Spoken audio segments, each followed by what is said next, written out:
पानचक्की या भागामध्ये मी आलेलो आहे आणि हे जे पाणी येत आहे ते कोणत्याही यंत्राच्या मदतीशिवाय वाहते।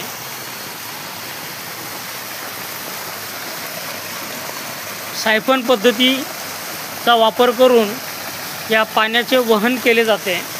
संपूर्ण संभाजीनगरला पाणी पुरवठा जो व्हायचा तो याच पद्धतीने व्हायचा। पाण्याचा वाहण्याचा जो फोर्स असतो आणि गुरुत्वाकर्षण या दोन्हींचा मिलाफ करून पाणी कोणत्याही यंत्राशिवाय 6 ते 7 किलोमीटर वाहून नेण्याची क्षमता या सायफन पद्धतीमध्ये होती।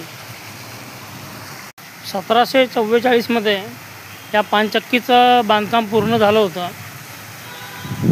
मध्ययुगीन अभियांत्रिकीचं हे एक उत्तम उदाहरण आहे।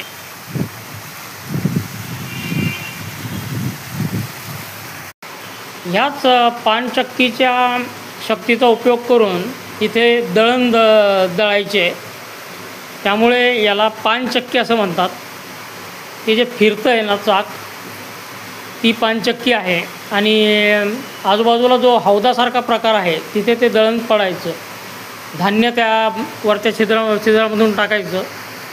ही चक्की जी फिरत आहे ना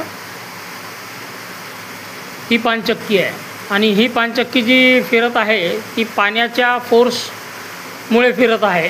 कोणतंही यंत्र इथं लावलेलं नाही आहे।